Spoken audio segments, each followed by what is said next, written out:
greatest hits. John Leslie live from the Edinburgh Fringe Festival. It's going very well. We're having lots of guests popping in to see me. And from Australia, the lovely Felicity Ward, who is been coming to the Fringe now off and on for 5 years now. Yes. And your new show is called Iceberg. The Iceberg, yes. The Iceberg. Yes. Okay. Is that a calamitous title, possibly? An impending doom? No, not necessarily. It's basically, it was a... often I start a show with a poster idea. I don't know why. I love making images. And so I was going through, and I don't even know how I stumbled across it. There's a picture of Stevie Nicks, and the picture that's on my poster is me doing an impression of Stevie Nicks, basically. She went through, inexplicably, a cockatoo phase, where she just, for no reason, had a cockatoo in all of her press shots. She went cockatoo crazy, and every time I saw this picture, it made me laugh, and I used to Google image it all the time. And then I thought it would be very funny if that was a poster image and it was called the Iceberg. Like, that sounded really stupid to me. Okay. And so that's how the idea of the show started. And then the concept of the show was that an iceberg looks different from every angle, and it only shows 10% of itself, and it keeps 90% hidden underneath the water. It's pretty deep. So it's, I mean, it sounds a lot deeper than it is. Don't worry, there's a lot of boob jokes in there. But that was sort of a broad enough concept that I could get any kind of stand-up to work around that and to make that relevant. Okay, so it's like writing a song, I suppose. You get your title or your thought process and you build something around it. It's like a song in that whatever goes on the page goes in the show. Okay. That there's no definite creative process, and that anything that comes to me is a grateful gift. Okay. So before we go on to the show in itself, the poster, for those who haven't seen it, would you like to describe it? I thought it was a parrot, that's what I know. Yes, it's a cockatoo. Cockatoo parrot, yes. Okay. Everyone calls it a parrot over Yeah. here. We would call it a cockatoo in Australia because it's a native bird. Okay. Here's a fun fact about the poster. The cockatoo costs more than the photographer. And that is because cockatoos are not native to this country. So that was fun. The poster... I'm still going to have a cockatoo. I know. Oh, really? Oh, you're so mature. We're going to get along fine. Okay. So it is a picture of me looking very serious. It's sort of like a futuristic 70s poster. I have what is essentially a ballet leotard on with a pink chiffon skirt, and then a lot of... Décolletage. Yes, very subtly put. I wasn't even going to bring that up. I was going to talk about the jewellery, but yes, there's a lot of accessories. Was it jewellery? I didn't notice. Yeah, there you go. Excellent. Maybe we won't get along so well. And then there is a cockatoo on my arm, and it's very serious. Right. Yes, so that's the poster. People wouldn't really get the show from the poster, though, would they? No.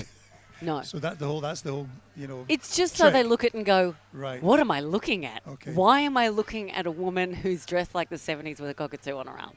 That is what a poster should do, I think, for me. So if I was to come along to see the show, what would I expect, really? No cockatoos. Okay. I'm really sorry about that.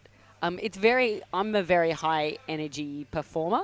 That sounds like I'm really high energy, man. Like, you just wouldn't get me. But I'm a fairly frenetic person. I cover a lot in the show. There's a lot of different subjects. So if you're not enjoying one thing, don't worry. It'll be over soon. And it is just straight stand-up. And there is, and then the loose theme of perspective and perception. I was reading up about you. There's not a lot been happening recently in this country, but you've got loads of awards and you've been well-travelled. Yeah. And I was going to ask you, is the Australian humour very different from the British humour? No, not at all. You think we're very similar? I think it's really same similar. Pace, same... Yeah, it's just, I mean, the same in Australia. I could go very well or die on any given night, and it's the same rules here. The only thing is there's a big chunk of Australian politics in the show. So when I came over here, I just had to do a tiny bit of rewriting because there's some assumed knowledge when I make those jokes in Australia where people know exactly what I'm talking about. But it's actually been fun being able to talk about the absurdity of the state of Australian politics at the moment, and British audiences totally getting on board with that and understanding. Not that I want to go into politics, but he's not a bad guy at the moment, isn't he? He seems to be quite... Oh, no. He's not a very great man at all. Or is he not? He's not well liked in Australia.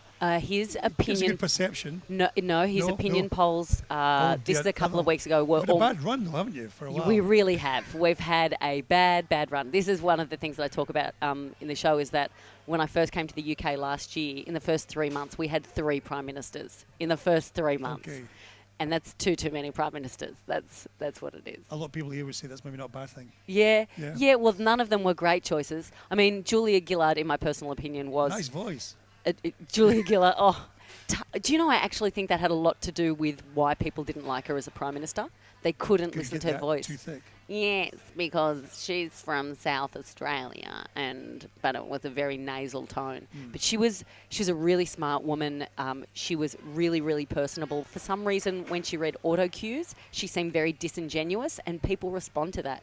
I know the feeling. Yeah. I know people have said that about you. Yeah. No, I'm joking. So, what's the future for you after this Fringe? It's your 5th Fringe. Are you going to be more touring, more Yes. stand up? So I've moved to England. I've moved to Wow, London. So okay. that's happened. So I'm sorry. I'm here to stay now. You'll be all showbiz next year. It's all showbiz, mate. I won't be doing this. No. I won't be doing this. You will do a phoner. Okay. I won't be wearing these helicopter headphones. You know It's the when latest technology. when someone does a weather report from a helicopter or Yeah. a traffic report, and they always have these giant can earphones. That's what I feel like. Okay, well, it's a bit more like we used to have a program called Treasure Hunt here. Yeah. Tell me about it. Uh, Did you hunt treasure? You did, yes. A lady Clues called in the title. Annika Rice used to jump out of helicopters and go find treasure. Oh. But we found a treasure in you today. What can I say? Oh, stop With it, your you show, old charmer. The Iceberg with the Cockatoo at the Dairy Room. At Leslie 9:25. Ward. It's been a pleasure. It has been a pleasure indeed. Thanks, John. Good day, mate. See you later. The greatest hits.